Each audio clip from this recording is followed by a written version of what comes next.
But Mum went down one day, because we had no money. She went down for me wages, because she used to take all my money off me and give me £0.50 back. And so she went down and she was waiting for me to come out, because she's going to go to Chippy to get fish and chips for the teas, you know, to have tea. Well, I wasn't there, was I? That's about 5 jobs since then, but I never told her, because that's the way it was then, the jobs. I went to work in Kempston Street days, a printers. I loved it there. And I remember this Jewish lad, he wanted to go out with me, but I was frightened because he was Jewish.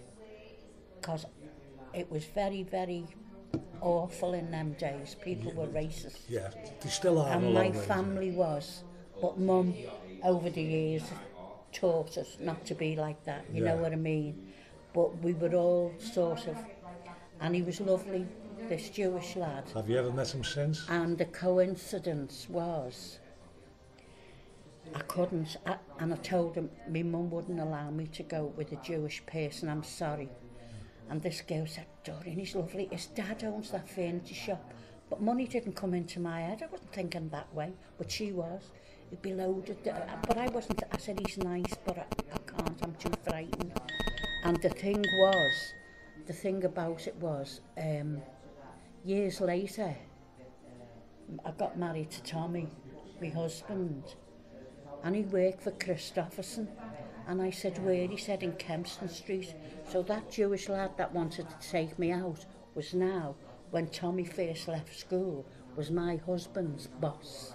But Tommy was 8 years younger than me, you see.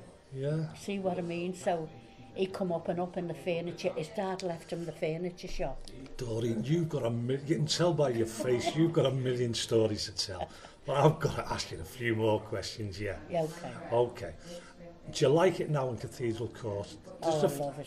But there's a few things you'd like to change, isn't it? You'd like more social hours, I think, I would, overnight especially. Yeah. You know, and I like the bingo, you know, a little game of bingo.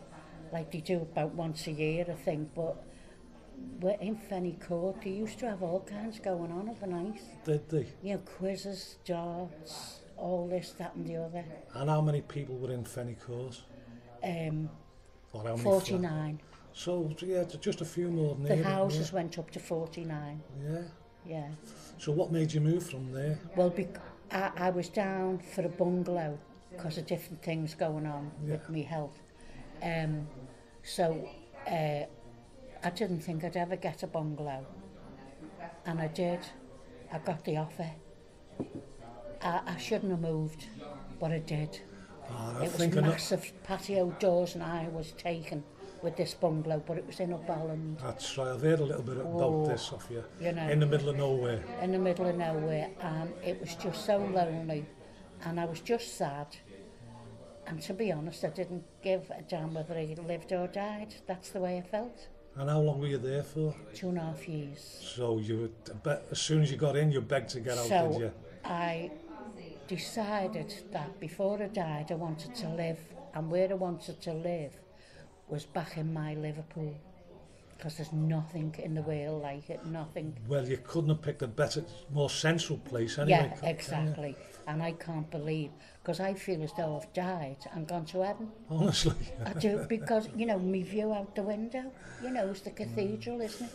Yeah. And it's fantastic, and the people, you know. Just for the attention of the listeners, not for me and you, but me and Doreen and a few others, we were at a night in here, fish and chip supper, about 2 or 3 months ago, and I've got to tell them this, and Doreen just took over.